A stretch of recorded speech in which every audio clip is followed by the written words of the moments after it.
Кутмандуу агай, биз Кыргызстандан ушундай мугалимдердин делегациясы менен Дубайга бир четинен таанышуу менен, тарыхын таанышуу менен, билим багытында дагы тажрыйба алышы менен сиз менен жолугуп атабыз. Менин атым Жалалдин Жээнбай. Лээлекте Кольцо деген айылда туулуп өскөм. Ошол жерде чоңойгом. К сожалению, мектепти бүткөндөн бери мен ал жакта жашаган жокмун. Иностранец болуп кеттим азыр. Көп жылдары аркайчы Бишкекте жашадым, Ошто жашадым. Азыр чет өлкөлөрдө жашадым. Ошол менен Көргөнүбүзгө абдан кубанычтабыз. Анан эми сиздин ушул жерде канча жылдан бери жашап, билим берип, эл менен таанышып аткандан кийин ошол баалуулуктарын кандай деп сиз баалап бересиз? көп темаларды баштап койдуңар. Эң мурда бүгүн аябай мен үчүн жакшы күн болуп атат. Менин маанайым үчүн абдан жакшы күн болуп атат.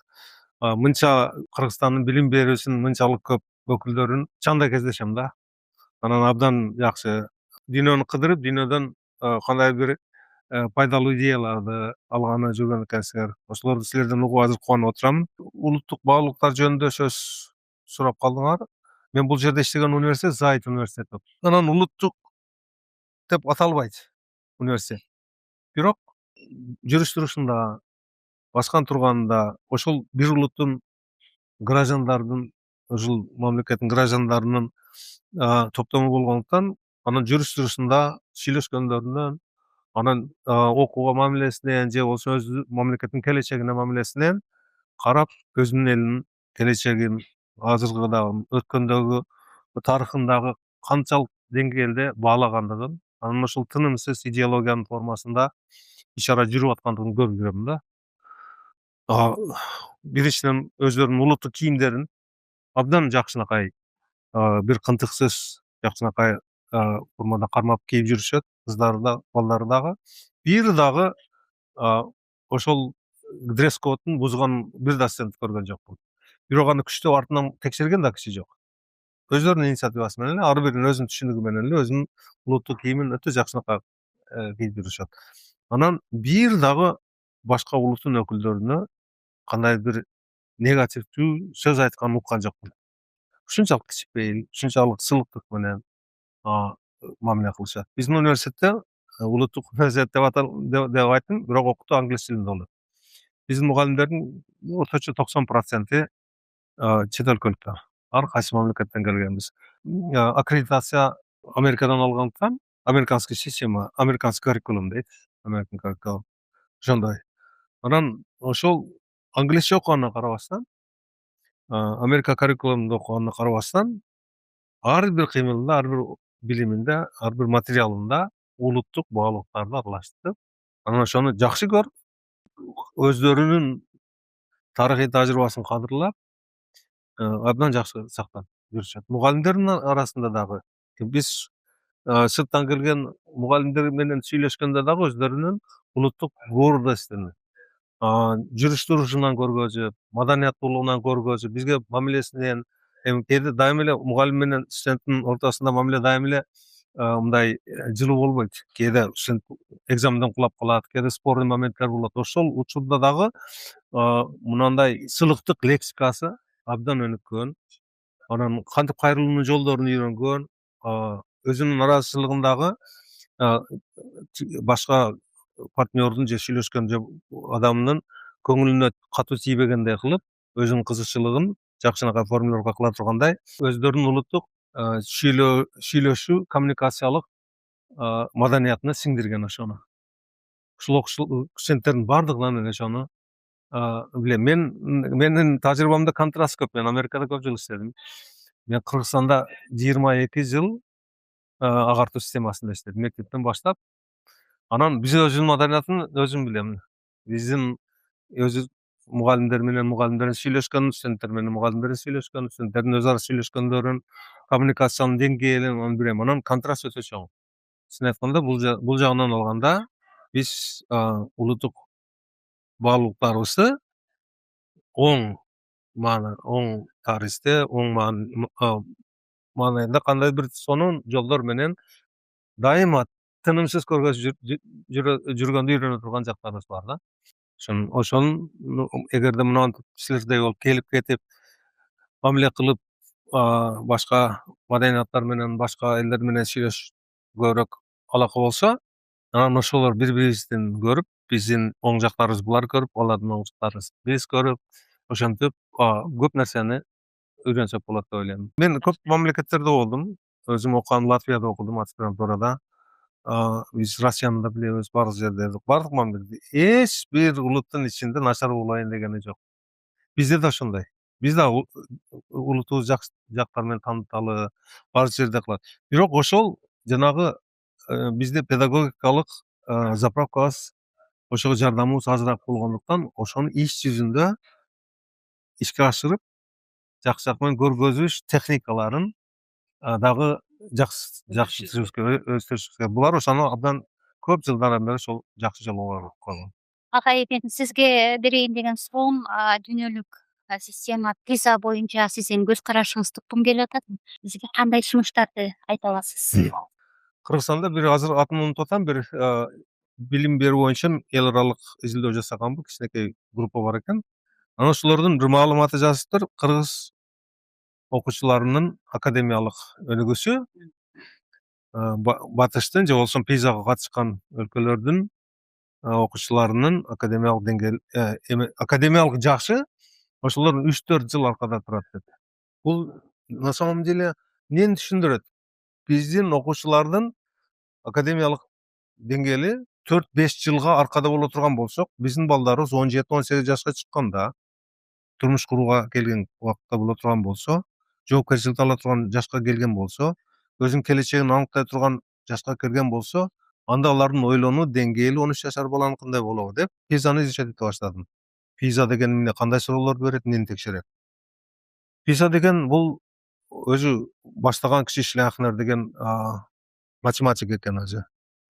Анан мурда буга чейин тесттер ошондой экзамендар болуп келген, ошону жыйынтыктап, анан негизи билим берүүдө бизге эмнеке, баланы эмнеге үйрөтүшүбүз керек дегенде, баланы биз билимди алганга эмес, билимди колдонгонго үйрөтүшүбүз керек деген идеядан келип чыккан өтө көп эң дүйнөлүк класстагы эксперттердин иштеп чыккан ассессмент экен, ошо текшерүүсү экен.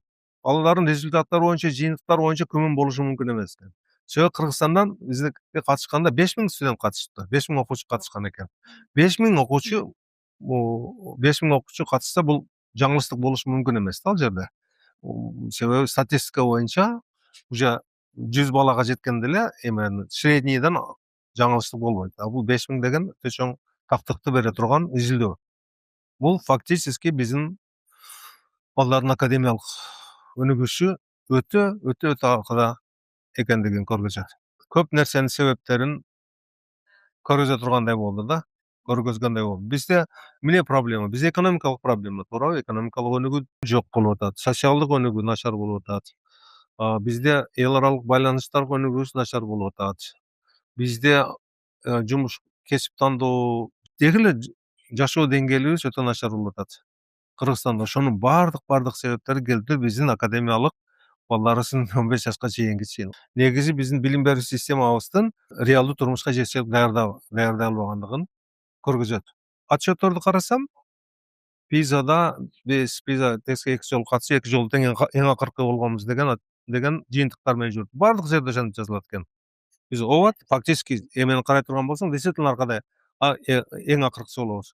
Эгерде данныйларды эгер реально карай турган болсок, на самом деле биз эң аркада эмеспиз. На самом деле биз эң аркадагыдан кандайдыр бир аралыкта турат экенбиз. Түшүнөсүңбү? Өтө чоң аралыкта аркада турат экенбиз. Ошол PISAга катышкан топтон кайсы гана топту кандай гана экзамен кылбасаң, сөзсүз бирөөсү эң аркада болот. Ал естественный нерсе.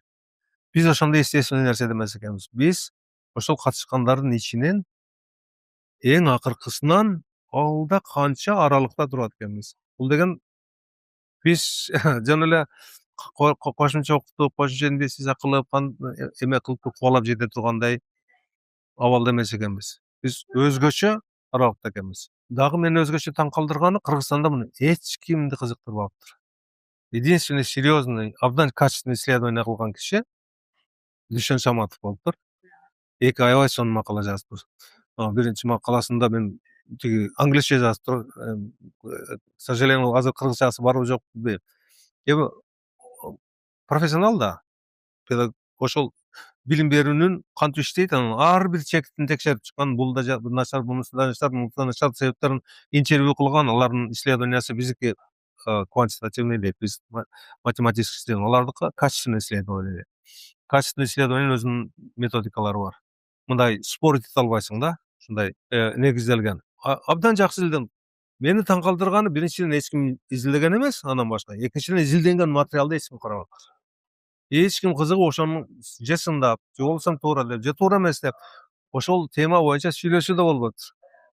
Как будто бизге эч кандай тиешеси жок, бир окуя болгондо биздин футбольный команда бир жерге барып жеңилип келгендей эле мамиле кылып коюшуптур. На самом деле биздин өзүбүздүн реальный портретибиз, өтө коркунучтуу абалда экендигибизди, бизде коркуу инстинктибиздин дагы начарлап кеткендигин көрсөтөт экен. Бизде жана коркпой да калып турубуз да. Биз эмне болобуз эртең? Эгер мынтип бара турган болсок деп чоочуп, кандай бир реакцияга келе тургандагы мындай чувствительностьыбыз начарлап кеткен экен деп ойлоп калдым. Ооба, пизанын эмеси боюнча. Пиза тести эмнени текшерет? Бул билимди текшербейт.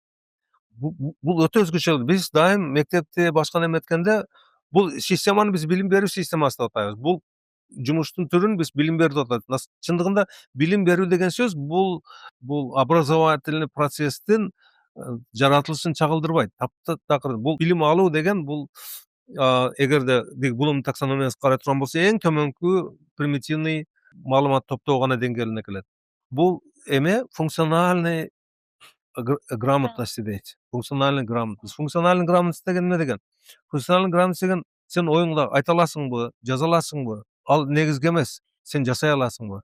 Ошол мисалы үчүн текст окуй турган болсоң, текстти интерпретация кыла аласыңбы? Интерпретация кылып туруп, башка контекстке колдоно аласыңбы?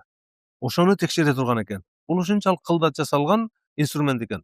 Мындай инструмент биз Кыргызстанда мындай изилдөөдү эч качан кыла албайбыз. Себеби өтө кымбат, анан өтө жакшы адистерди талап кылган. Анан ошону да талкуу кылбай турбуз. Мындай детальдарын обсуждать этип турбуз Кыргызстанда. Мен абдан таң калдым да. Андан кийин да мен канча жолугушуп сүйлөшөйүн деп, сүйлөшүүгө тартайын деп дагы кызыккан адамдар таппай койдум. Ошондой детальдарга көңүл буруп.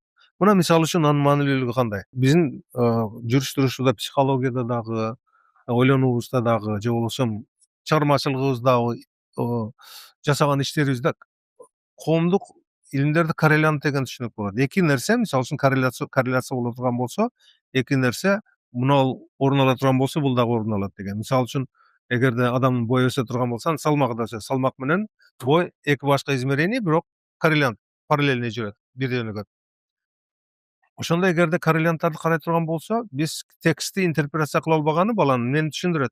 Текстти интерпретация кыла албаганы, мисалы үчүн, элементарный инструкцияны окуй албайт дегенди түшүндүрөт. Инструкцияны окуй алган эмес, ишке ашыра албайт. Инструкцияны окуп, ишке ашыра албайт. Мисалы үчүн, биздин чиновничестводон бардык иштеген инструкция менен иштейт. Жогору жактан маалымат келет. Властный вертикаль иштеш үчүн жогору жактан маалымат келет. Маалыматты ошол иштеген киши, ар бир область болсо областта, район болсо райондо маалыматты ошонун өзүнүн эмесине, шартына интерпретация кылыш керек. Анан ошону жыйынтык чыгарып туруп, анан ошого действие этиш керек. Эгерде биздин деңгээлибиз төмөн боло турган болсо, демек биздин властный системасы иштебейт. Таптакыр иштебейт. Анан мисалы үчүн эки кишинин эгер договор боло турган болсо, эгер бирдеме келише турган болсок, экөөбүздүн ортобуздагы маалымат, келишүү маалыматы ал дагы текст. Эгерде биз ошону дагы тынымсыз окуп, практика ашыра албай турган болсок, анда бул дагы бир коррелянты, эки адам бири-бири менен ишенимдүү мамиле кыла албайт. Бул деген эки адам компания түзө албайт деген. Ишенимдүү бири-бирине партнер боло албайт деген түшүнүк. Мунун последствиясы абдан көп. Ар кайсы нуктан карай турган болсок, бүт бардык жактан биздин Кыргызстанда акча токтан проблемалардын бардыгын пизанын данныйлары көрсөтүп турат. Бүт бар жагын. Эгерде ал данный ое турган болсоң, бул бизге өтө биздин оң жактан да, сол жактан да, төбөбүздөн да, бутубуздан да тарткан сүрөттөрүбүздү көргөзөт. Ушундай нерсе. Эгер изилдей турган, эгер ошол материалдын үстүнөн ойлонуп, бул эмнени түшүндүрөт? Мунун последствиясы эмне болот? Эгер ошентип карай турган болсок көп переменныйлар, көп баягы өзгөрүүлмөлөрдүн байланышын, анан ошолордун себептерин түшүнөт. Анан дагы бир суроосу эмне кылыш керек деген Кандай кандай сунуштар билесиң? Биринчиден, PISA тести жанагы мен уктум, тиги мектептерде тренинг өткөрүп, окуучуларды PISAга даярданып атпырчы. PISA деген андай изилдөө, андай текшерүүлөрдү антип окууну тренинг кылып даярдашка мүмкүн эмес. Бул таптакыр туура эмес стратегия. Бул фейк кыла албайсың ал нерсени. Фейк кылганга мүмкүн эмес. Андай нерсени ал жукпайт, мындайча айтканда. Ал чыныгы болуш керек. Себеби бул PISAны иштеп чыккан адамдар бул психологиянын дагы, педагогиканын да дүйнөлүк эксперттери. Бул ушунчалык кылат. Мисалы үчүн бир суроого жооп алыш үчүн ошол суроону бербестен башка суроолор менен жооп алышат. Ушундай кылдаттыкта иштеп чыккан эмелер. Мына азыр 25-жылда PISAнын результаты алиге чейин чыга элек. Качан чыгат? Жылдын аягында чыгат. Мүмкүн эмки жылга барып чыгат. Эмне себептен? Себеби ошону изилдеп атышат. Эмне үчүн аны жөн эле чыгарып кое албайт? Себеби аны изилдеп атышат азыр. Эмне үчүн анчалык изилдөө кыйын? Ал жерде иштеген адамдар дүйнөнүн генийлери. Мен ишенип койгула, ушунчалык дүйнөдө менминдеген мээси тиги машинада иштеген эксперттер отурат. Эмне үчүн бат эле 1-2 айдын ичинде чыгарып кое албайт? Себеби ушунчалык кылдат, ушунчалык чоң материал, ушунчалык изилдөө. Аны иреттеп, анын комментарий менен иштеш керек. Тиги алар эксперттер. Биз өзүбүз үчүн бирдемени кылышыбыз керек. Биз өзүбүз үчүн ошону билишибиз керек. Себеби педагогика илиминде дагы эң кымбат нерселер маалымат алыш. Өзү жөнүндө маалымат алуу, окуучу жөнүндө маалымат алуу, колунун астындагы окуучу жөнүндө маалымат алыш менен үчүн өтө көп убакытты талап кыла турган, көп вниманияны талап кыла турган, пландап, анан кийин ал окуучуну изилдей турган болсом, мен бир канча окуучумдан маалымат алышым керек окшош. Анан аны салыштырыш керек, салыштыра турган методология болуш керек, анын технологиясы болуш керек, ал жерде тиги статистиканын анализдин элементтери болуш керек. Анан ошондой эмени биз өз алдыбызча кыла албайбыз. Биринчиден, бизде эксперттер жок андай кыла ала турган. Экинчиден, каражат да жок анча маалымат, анча окуучудан эмелде турууга. Азыр мына PISAны өткөрүш үчүн менин оюмча баасы $400,000, $500,000 болот. Азыр 25-жылы өткөн 5,000-6,000 баланы опрос кылып, ошолду тургузуп эме кылган, анан анализдеген, эме кылган где-то баасы ошондой болот, $500,000 болсо, эми мамлекет үчүн бир тыйын эчтеке. Бирок биз өз алдыбызча ошону кыла албайбыз. Ошон үчүн ошондой топтолгон изилдөөлөрдүн материалдарын мына силердин институтуңар ошону иштеш керек деп ойлойм. Себеби эгер данныйды иштеп анализ маалыматтан маалымат чыгарып кыла албай турган болсок, сырткы көрүнүшүбүз менен жалпы энтузиазм менен эч нерсе кыла албайбыз. Реалдуулугубузду кайсы жерде бутубуз кайсы жерде тургандыгын билишибиз керек, так аныкташыбыз керек. Өзүбүздүн деңгээлибизди. Эгерде биз латыштарга окшош боло турган болсок, жүрүштүрүлсө сыртыбыздан, бул деген латыштарга жасаган нерсе бизге да өтөт деген. Мен латыштар деген Латвияда окугамын. Алардын мектептеринен мисалы Эстонияга барып көрүп келип атышат, Финляндияга барып көрүп келип атышат мектептерде. Анан PISAда алар жакшы результатты көргөзүп атат. Сингапурда да. Аларга иштеген нерсени бизге көчүрө алабыз дегенде бир жеңил ойлук нерселерди кылбашыбыз керек. Биз муну өзүбүз отуруп, өзүбүз изилдешибиз керек. Өзүбүздүн проблемабызды өзүбүз чын алдабастан өзүбүздү чындап отуруп изилдеп, ошого адисти тартышыбыз керек. Өзүбүздүн квалификациябыз жетишпейт Кыргызстандын өзүнкү. Эл аралык адистерди тартышыбыз керек. Мына ошонун бир мисалы, ошон эмеге, мына Дубайга келгениңер, Дубайдан биринчи үйрөнө турган нерсе ошондой. Бардык нерсени адам жасайт. Адамдын эксперти жасайт, анын тажрыйбасы жасайт, адамдын таланты жасайт, тапкычтыгы жасайт, бардыгын. Эгерде биздин тарыхыбызда көчмөн болуп келген боло турган болсок, бул мактана турган нерсе эмес. Бул деген биз көп нерседен артта калгандыгыбыздын белгиси. Биз айыл чарбасын иштетпегендигибиздин белгиси. Ал деген биз айыл чарбасы көп билимдерди топтогон эмеспиз. Индустрияны жоктоп кеткен, индустрияга байланыштуу көп нерсеге аралашпай калгандыгыбыздын белгиси. Булар мына региондо да ошондой болгон. Булар эмне кылышты? Эксперттерди тартышты. Мен кайдан келдим? Мисалы үчүн бул жерге. Мен Америкадан келген профессорлор менен чогуу келишип атам бул жерде. Эмне үчүн алар келип атат? Булар бүт дүйнөдөн эксперттерди алып, өздөрү менен кошо иштешип атышат. Алып келип. Себеби daima bir nersege bir kança köz karaş alış gerek. Misal üçün bizdin problemalarыбыз oturgan bolsa Özbekistan, Kazakstandın, Tajikistandın bizge jakyn arzanıraak kele turgan ekspertlerin ortada tartınbastan обсуждение кылып bizge işlettirip, aralaştırıp iş kılışыбыз gerek. Анан ошондо биринчиден маданиятыбыз сүйлөшкөнгө үйрөнөбүз. Өзүбүз менен өзүбүз көп деле маданиятка көңүл бурбайбыз сүйлөшкөндө. Экинчиден көз караштардан бир эле нерсеге башка да көз караш болушу мүмкүн экендигин билебиз. Пизага топтолгон материалдарды 2006-жылдагы, 2009-жылдагы материалдарды алып алып туруп, биз кайра изилдеп, обсуждение кылып, тынымсыз иш жүргүзүшүбүз керек. Анан монтип биз экзаменге даярдап туруп өткөзүп жиберебиз деген, жакшы бал алып коебуз дегенде, мындай хитр жолдорго аракет кылбай элек себеби ал биринчиден иштебейт. Экинчиден убакыт жөнөтөт. Үчүнчүдөн бизге жаман мүнөздү өнүктүрөт. Биз бирдемени мынтип айланып өтө тургандай жолун издегендей болуп. Бул бир кыска жолун издегендей бир характерлерди иштеп чыгат. Анан мынтип эле балдарыбызды даярдап экзаменден өткөрүп койсок анан деп, анан бир андай жолдо кылбашыбыз керек. Тиз эле эмес, кандай гана проблема болбосун Кыргызстанда. Кимибизде болбосун, дайыма эмне себептен деген суроо беришибиз керек. Эмне себептен ушундай? Эмне себептен андан кийин Toyota'nын негиздеген кишинин аты Toyota. Ошол айткан сөзү бар. Кандай проблеманы чечишкин келе турган болсо, жок дегенде 5 жолу эмне үчүн деген суроо беришиң керек деп. Анын себебин эмне кылыш керек деген суроо туура эмес суроо болот. Биз эң артта калып калдык. Эмне кылыш керек деген суроонун өзү туура эмес болот. Себеби мен эмне деп жооп берсем дагы туура эмес болот. 100 жооп боло турган 100 тең туура эмес болот. Эмне себептен? Себеби биз кайсы жерде турганыбызды эң мурда билишибиз керек. Эмне себептен ошондой ушул абалга келгенибизди билбей турган болсок, негизги аныктоочу факторлорун билбей турган болсок, туура жооп берсең дагы, туура эмес жооп берсең дагы, аны последовательно кыла албайсың.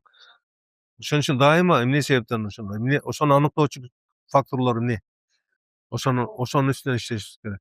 Менин байкашымча, бизди аксатып аткан проблема. Мына мынтип ойлоно, 15 жаштагы балдар эмнеге эгер ошондой боло турган болсо, эмне себептен дейдиган болсо, биринчи жооп, сен 14 жашында балдар даярдыгы начар болгон дейсиң, туурабы? 14 жашта деңгээлинде начар болгон эмне себептен? Сен 13 жашында начар болгон. Себеби начардан жакшыны чыгара албайсың. Ошентип бара турган болсок, биз баланын эрте жаштын арабыз, туурабы? Биздин эрте жаштагы балдарыбыз мектепке кирип аткан кезде даярдыгы канча болчу деген исследование барбы? Жок. Бизде Кыргызстанда мисалы үчүн мектепке кирип атканда балдарыбыздын деңгээли Өзбекстан, Казакстан менен салыштырганда канчалык деңгээлде даярдык менен келип атат, окуу жагынан, тамга тануу боюнча, же жүрүш турушу, же жооп бериши, же өзүн алып жүрүшү боюнча, же кандай параметрлер боюнча кандай бир ченөөлөр барбы? Жок. 4-класстарда Teams деген эмелер бар. Даныларын карасак, биз Кыргызстан өтө начар экенин көрдүк. Демек, биз 1-класска барганда эле балдар өтө начар экенин билебиз. Анан бардыгы келип туруп, баягы бир сөз бар, 3 жаштан кийин кеч болот деп, бардыгы 3 жашка чейин деген ушундай символический жаш бар. Ушундай 3 жаш деп. Эми негизи эрте жашта деген. Мейли ошол 3 жашка чейин эмне кылыш керек болчу? Бирдеме кыла алат белек балага. Мисалы үчүн бүгүнөн баштап турабыздан бүгүн балдар туулду. Анан ошо балдарга эмне кыла алабыз? Механизм барбы? Даярдап 15 жашка чыкканда Пизада англиялыктар менен бирдей боло тургандай. Жок. Биздин шартыбызда Кыргызстанда жок. Мен ошону абдан көп ойлондум. Эмнени аксатат? Билим бул баштапкы маалыматтан экспоненциалдык деңгээлде көтөрүлөт. Баштапкы маалымат канчалык чоң болсо, ошончолук бул дайыма мондай тескери пирамидадай болот билимдин көлөмү. Эгер көпкө чейин кичинекей боло турган болсо, эрте көбүрөөк маалымат алган баладан кубалап эч качан жете албайт. Жетишке мүмкүн эмес болуп калат. Биз ошол жерден артта калып атабыз. Ошол эмнеден артта калып атабыз? Ата эне үйрөтпөгөндөнбү? Жок. Ата эне эмнеден үйрөтө алат? Эмнеден? Мен заключениеге келгенмин өзүмдүн öte jogorky deňgelde işleyen Nurkan Zakiçen'e kelgende bizim sözlük zapasыбыз öte çektүү. Словарный запас биздин эң чоң словарыбызды алатыган болсок, сөздүк кыргыз тилинин сөздүгү академия чыгарган, 15-нчи чыгарган, анан мен 18-нчи жылы кайра басып чыгарсам 50 000 сөз бар экен. 50 000 сөз бар экен. Казактардын словарында 150 000 сөз бар экен. Эмне себептен? Ал кандай артык кимге ким канчалык артыкчылык коет? Эмне себептен сөз словар запас ошончолук көп? Мени математика кызыктырат. Кантип бала мектептен математикадан ийгиликтүү кылса болот? Изилдөөлөр көргөнбүз, эгерде эрте жашта балдардын словарный запасы канчалык чоң болсо, мектепке барганда математикасы ошончолук жакшы болот экен. Толгон токой изилдөөлөр бар. Азыр ачсаңар интернетте, азыр открытый эмеде доступта интернет изилдөөлөр бар. Баланын эрте жаштагы словарный запасы көлөмү канчалык чоң болсо, мектепке киргенден баштап ийгилиги ошончолук чоң болот, академиялык эмес. Эрте жаштагы словарный запасын эмне аныктайт? Улуттун словардык запасы аныктайт. Сен аны атайын окута албайсың, ал ата энесине сүйлөшкөн неформальный обстановкада, естественный шартта, чөйрөдө кабылданат, сиңет. Аба менен кошо сиңгендей болуп, сиңет. Ошол биздин көлөмүбүз канчалык ошого пропорциональный болот башталган. Биз кыргыз тилин куруу тарыхыбызды карай турган болсок, биз дайыма өзүбүздүн тилибизди чоңойтуш максатында аракетте эмес, тазалык максатына көп көңүл бурганбыз. Кыргыз тили таза, бул кыргыз тили таза, бул кыргыз эч качан муну сүйлөгөн эмес деп отуруп, биз көп чектеп алганбыз. Тил эмне дегенде? Тил коммуникациянын куралы деп атабызбы? Коммуникация үчүн дагы биздин тилибиз жетиштүү эмес. Биз кыргыз тилинде бири-бирибизге оюбузду толук жеткире албайбыз. Эмне үчүн биздин балдарыбыз орус тилине өтүп кетип баратат? Себеби балдардын ментальный потребностун биздин тилибиздин ресурсу камсыз кылып бере албайт. Алардын айта турган тобуз. Алар кантип билет? Подсознание деген. Биздин айткан сөздөрүбүздү даярдаган подсознаниеда биздин айтканга чейин ошо настрой жетет. Биздин балдарыбыз үйүңөрдө мисалы үчүн Жигули машиналар болсо, Мерседес машиналар болсо, эч качан Жигулиге отурбайсың. Дайым Мерседеске отурасың. Эмне экенин билбейсиң. Эмне үчүн автоматически нерсе. Балдарда ошондой. Кайсы тил жеңилдик берсе ойлонгонго, сүйлөгөнгө жеңилдик берет, ошону тандап кете берет. Себеби аларда патриоттук сезим деген андай нерсе деген жок. Бул бала алдай баалыктарга эле жете элек. Биз ошону эгер эске албай турган болсок, мындан эмне келип чыгат? Азыр эмне кыла алабыз? Визанын деңгээлин көтөрүш эчтеке кыла албайбыз. Факты кабыл алыш керек. Эч нерсе кыла албайбыз. 10 жылдан кийин эмне кыла алабыз? Эчтеке кыла албайбыз. 20 жылдан кийин эмне кылабыз? Азыркы турмушубузду кыла беришибиз керек. Азыр мына силер аракетиңерди кылышыңар керек. Ошол эле моментте одновременно биз тынымсыз күндөп тилибиздин потенциалын жогорулатыш керек. Ушундай нерсе. Биздин тилибиздин потенциалын жогорулатпасак болбойт. Тажрыйба көп. Тилди мына еврейлер өздөрүнүн тилин нөлдөн кайра куруп чыгышты. Практически нөлдөн кайра жасап чыгышты. Кайрадан бир кездер жоголуп кеткен ивритти кайра эметишти. Мына өзүбүздүн Түркиядан мисал ала турган болсок, аны түрктөр араб сөздөрүн чыгарабыз деп, перс сөздөрүн чыгарып ордун түрк тили менен алмаштырабыз дегенде, сөздөрдү бүт түрк тилдеринен эле эмес, түрк тилдеринин диалекттеринен да алган. Диалекттеринен да алган ар биринен. Бир кызык моменттер, мына ошол кызыккандар үчүн окуп көрсөңөр, эме деген бар. Джеффри Луис деген профессордун жазганы бар, ошол Catastrophic Success дейт. Китептин аты. Катастрофический успех дейт. Ошондо кантип тил топтогонун, анан жанагы тарама дергеси деп бир словарь түзүп, анан словарь мына арабча мына сөздү мына сөздөр менен алмаштырасыңар деп, бүт словарь таратып, ар бир редакцияда, ар бир мектепте словарь таптатын иш жүргүзүшкөн. Көп жыл чарчабай, кайра ошентип отуруп бүт түрктөштүргөн сөздөрдү. Ушунчалык түрктөштүргөн, анан ал айтат, мисалы экстрим бир учурда бир сөздү алмаштырыш үчүн бир ошол словарьда 83 сөз бар болчу дейт. Ар бирин алганга окшош. Бирөөсү Якутиядан келген, бирөөсү Башкириядан, бирөө Кыргызстандан, бүт баягы түрк тилдүү диалекттерден топтоп алып келген. Анан тизмеге коюп койгон, кайсын койсоң да болот. Себеби бул биздики эмес деп. Анан бир эффект айтат. Акыр аягында эмне болду дейт. Акыр аягында араб сөздөрүн чыгарып жаңы сөздөр киргизгенден кийин карасаң, араб сөздөр дагы эле ошол жерде экен дейт. Результатта эмне болду? Результатында түрк тили аябай кейсиз бай тил болуп чыкты. Анан ушунчалык чоң бай тил болуп чыгып, менин өзүмдүн личный ишенимимде азыркы Түркиянын образовательный, технологический ийгиликтери ошо башат ошол жерде деп ойлойм.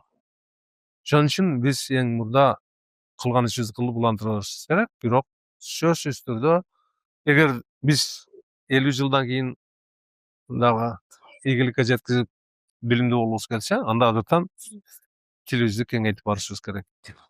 Агай, азыркы учурда Кыргызстанда же болсо мектепте окуучулардын 30% же 20% келечекте ким болоорун билет дагы, калганы келечекте ким болоорун 11-класста дагы билбей жатат. Өтө чоң көйгөй. Анан ушул кесип тандоо боюнча айтып берсеңиз. Мен бир мисал айтайын. Мен бул университетке келгенде 2014-жылы булардын премьер-министри Дубайдын эмиринин бир выступлениеси бар экен. Ошонун ошо мен карап аткан материалдардын ичинде бар экен. Мынтип айтыптыр. Мен эксперттер менен сүйлөштүм. Английский университеттердин эксперттер менен келечек жөнүндө образование боюнча сүйлөштүм. Анан алар мага айтты.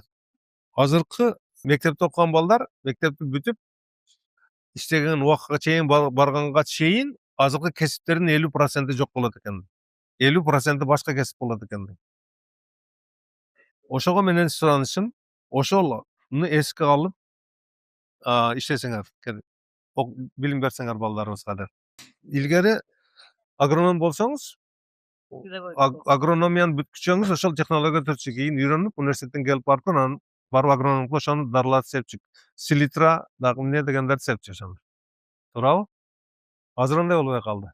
Азыр 4 жыл университетте окуп бүткөнгө чейин ишке барганда университетте окуган технология өзгөрүлүп кеткен болот.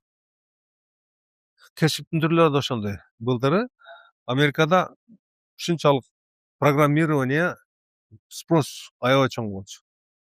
Жаштардын баардык программирование. Мен ошо программисттер жашаган, иштеген жерде жашайм. Microsoft турган жерде. Быйыл жок, жумуш жок. 1 жылдын ичинде Microsoft'un өзү билбейм 30 миңдей адам кыскартты ушундай. Эми алар переквалификация кылып. Ошонун кесип тандоо дегенди биз кайра сүйлөшүбүз керек. Ошого мына эме келет. Билим берүүдөн биз эмне иш кылышыбыз керек? Эмнеге даярдашыбыз керек бара дегенде. Кайра ойлонуп келип функциональностько даярдашыбыз керек. Бала жөн эле ойлоно эле эмес, практически ойлоно турганда. Мисалы билим, кандай билим беребиз? Биз билим бергенде биз ойлонуунун инструменттерин беребиз. Инструмент беребиз. Механик болсо механик ключ бересиң, ошол ключ кайта. Биз мисалы үчүн математикалык методдорду үйрөтөбүз. Же болбосо тиги тарыхты анализ кылыштын методдорун үйрөнөбүз, методологиясын үйрөтөбүз. Ойлонуштун техникалык логиканы үйрөтөбүз. Туурабы? Же болбосо баягы адабиятта тиги сүрөттөөнү, метафораны колдонуп ойлонушту, же болбосо ушун салыштырып ойлонууну, көркөмдүктү, ошондой кайра колдонула турган техниканы үйрөтөбүз. Ошону нерсебиз. Ал кайсы кесипке барып колдонот? Ошону эмеде Нурайым подтверждать берет. Transfer of knowledge дейт. Transfer деген мен азыркы математиканын шартында үйрөнгөн билимимди химиянын шартында колдонула турган болушум керек. Мындай айтканда практикалык ойлонула турган, практикалык колдонула турган нерселерге үйрөтүшүбүз керек. Биз өзүбүз ошону билебизби? Ушул темада тынымсыз сүйлөшүшүбүз керек. Тренингтерибиз да ушул темада болушу керек. Балага практически ойлонгонду үйрөтүшүбүз керек. Жана сөз болду. Балага эмне айтат? Балага мен айтканды жазба дейт. Өзүңдүн ойлогонуңду жазчы дейт. Анан ушуну дагы канчалык жакшырта аласың дейт. Анан сен жакшы жасап турасың дебейт. Сенин негиздемең канчалык дейт. Өзүңдүн жолуң менен сен мына айткан сөзүңө канчалык негиздей аласың, ошол ишениктүү деп эсептейсиңби?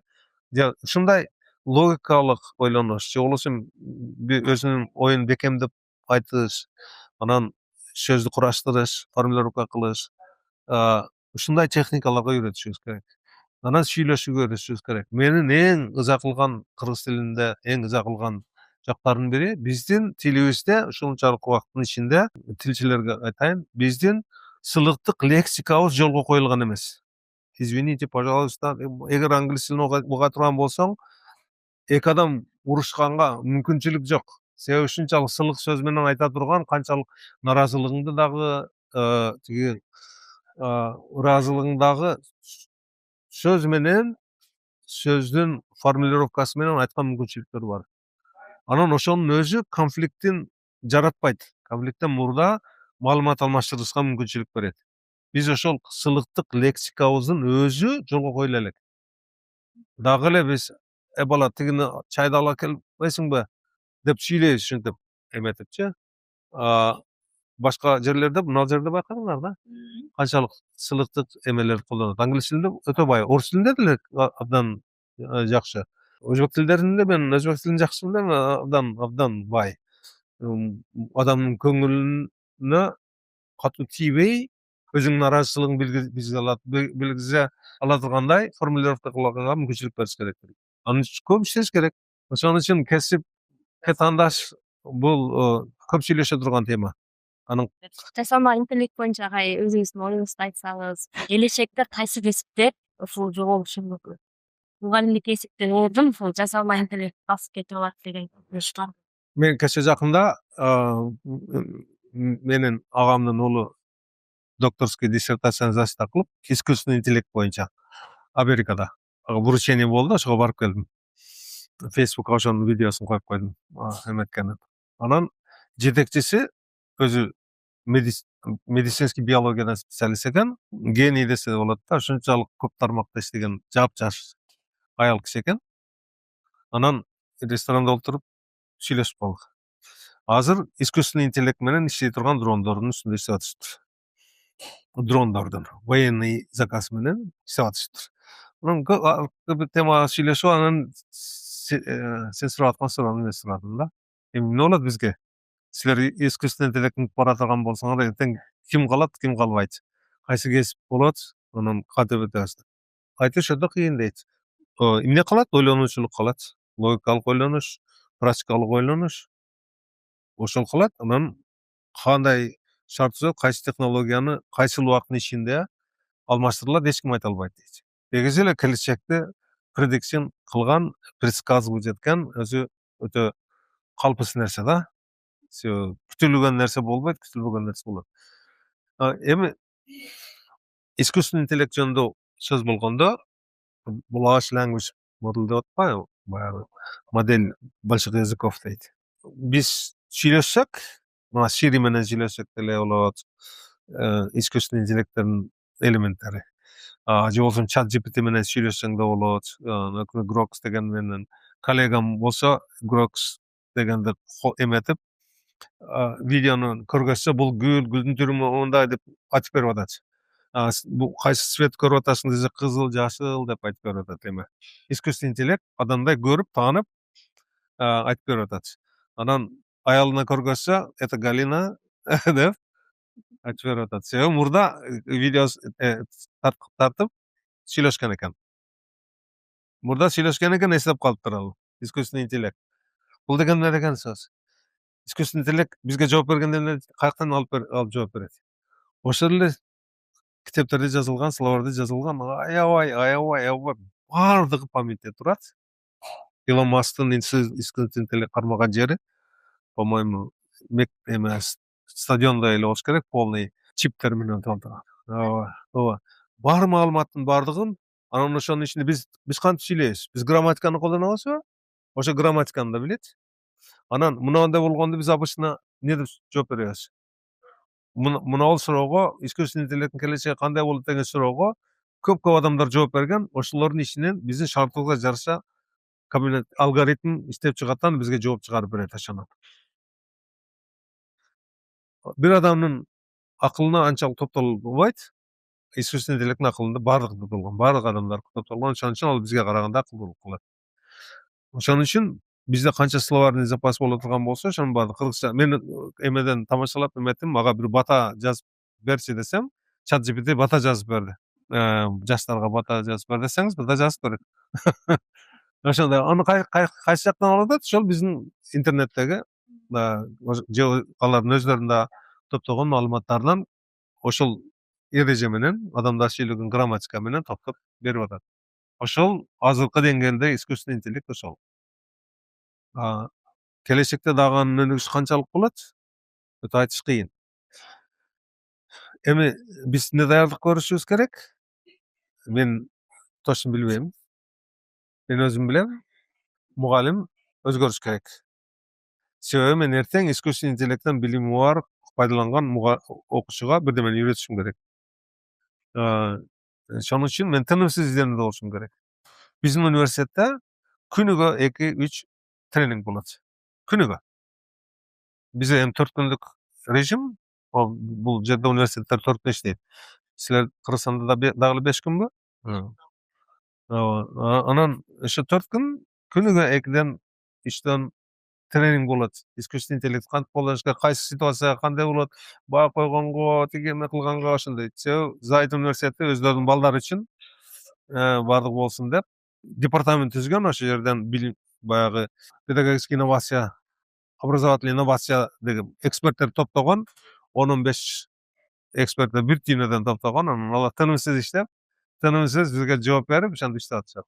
Биринчиден тынымсыз иштешибиз керек, сүйлөшүшүбүз керек, тынымсыз пайдаланууга аракет кылыш керек. Анан ар бирибиз өзүбүздүн жолубузду табабыз ошондо. Бирок бардыгынын ичинде, бардыгынын негизи боло турган илимий ойлонуу сөзсүз болуш керек.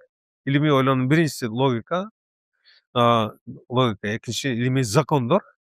Мисалы үчүн, эмне үчүн гравитация кандай иштейт же болбосо эметкен коммуникациянын закондору, адамдар кантип сүйлөшөт, кантип ойлонот. Психологиянын закондору, ошону илимий ойлонуу дейт. Ошондой закондорду үйрөнүшүбүз керек. Ал искусственный интеллект менен да, искусственный жок интеллект менен дагы баары бир биздин негизибиз болот. Мен бир нерсени байкадым. Мен Кыргызстанда кандай билим берүү темасына сөз болгондо эле кайсы жердин системасы жакшы болот деген сөз чыгат. Кандай система болуш керек деп мындай түшүнүк орун алып калыптыр. Ушундай бир структура бар, ошол жакшы структураны таап койсоң, анан ошол иштеп кетет дегенчи. Мен ошентип ойлобоймун. Бул система деген бул структура, адамдардын ресурстарды колдонуучу структура. Мугалимдерди кандай жайгаштырыш керек? Билим берүү система менен орун албайт. Билим берүү мугалим менен окуучунун ортосундагы иш болот. Менин оюмча, ушул алгылыктуу жагы мына Россиялык изилдөөчүлөр туура жолдо деп ойлоймун. Россияда теория деятельности деген бар. Көп жылдан бери Леонтьевдер иштеп чыккан, мурдан Выготскийден бери башталган теория деятельности деген психологический ушундай школа бар. Аябай влиятельный, по-моему, тиги азыр экинчи эмеси центр, по-моему, Англияда болуш керек. Ошо теория деятельности деген билим кантип орун алат дегенге жооп берет. Мисалы үчүн, биз баланын билишин каалайбыз да. Анан биз ойлойбуз, мен билем, ошого үйрөтүшүм керек депчи. Ошол эч качан ишке ашпайт. Мен деген нерсени балага өткөрүп берем дегендин өзү продуктивный болбойт. Бала муну конструктивизм дейт. Бул психология мурунтан эле белгилүү нерсе. Үйрөнүүчү адам өзүнүн мурдагы алган фундаментине жараша ошонун үстүнө өзү куруш керек. Ошонон жанагы өзүңдүн чыгармаңды жаз, өзүңдүн оюңду жаз деген методика ошонон келип чыгат. Себеби чыныгы билим, чыныгы өнүгүү, ойлонуунун өнүгүүсү, чыныгы ойлонушу мурунку билимдин үстүнө курганда.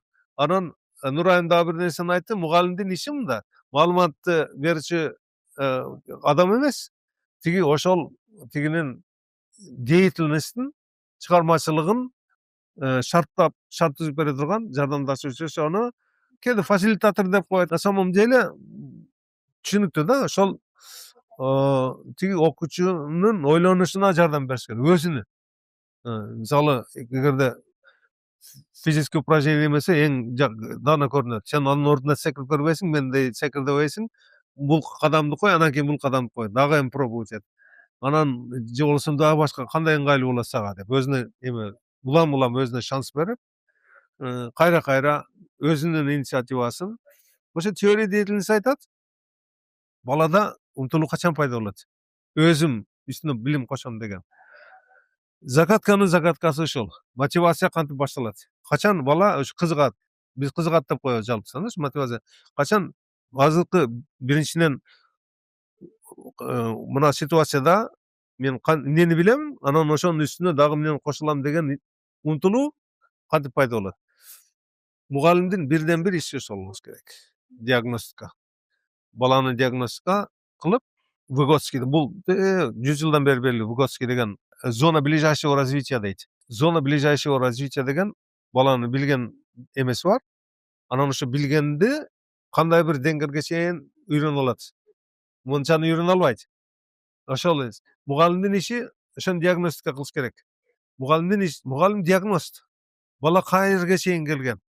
Ошону тынымсыз байкап, тынымсыз кандай ар кайсы жол менен сүйлөшөсүң, тест кыласың, башка кыласың. Бала кайсы жерге келген, анан сен эмне кошкуң келет?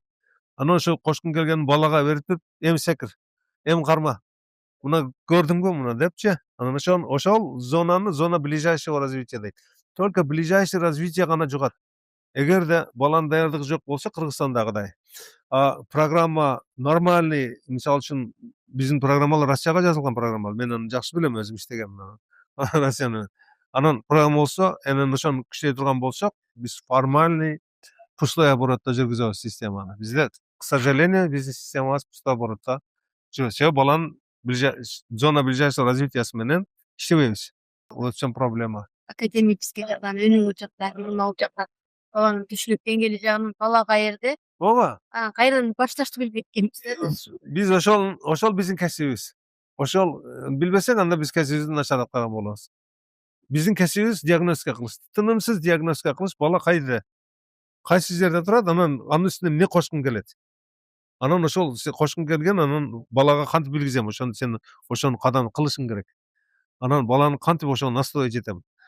Анан биздин сүйлөшкөнүбүз 12 жылдыкка өтсөк кандай болот дегенбиз, эртеден кечке сүйлөгөнүбүз окуучу менен мугалимдин ортосунда эмне орун алды, анан бала канчалык өстү, канчалык эмет. Анан тынымсыз ченеме болуп туруш керек. Ар бир класс мына кечээ мен Нурлан менен сүйлөштүм. Сапатты кантип жасашы элеңер сапатта десем, ал айтты, ар бир чейректе экзамен кылып турабыз. Анан тынымсыз жылдан жылга, анан ошо менен салыштырып, анализдеп турабыз, канчалык прогресс бар экенин дейт. Ошондой кылбаса болбойт. 2014төн бери бул жерде иштеп атам. Бул жерде университеттерде конкурс аябай чоң болот. Азыр мен эми университетте хайринг комитет деп коет, жумушка алабыз. Былтыр жумушка алдык 2 кишини кафедрабызга. Мен комитеттин мүчөсүмүн. Анан биз документтерди окуй баштаганыбызда 254 документ бар болчу. Бир орунга документ тапшырылган 254 киши. Ушундай конкурс аябай күчтүү болот. Мен ошондой болуп келип, бул жерде рекомендацияларым жакшы болуп, иштеген жеримде жакшы болуп, продвижение жакшы алгандыктан булар жумушка кабыл алышты. Ошону менен келип иштеп калдым. Баштап 4 жылга келгем. Кайра иштеп турбайсызбы деп иштеп калдым да.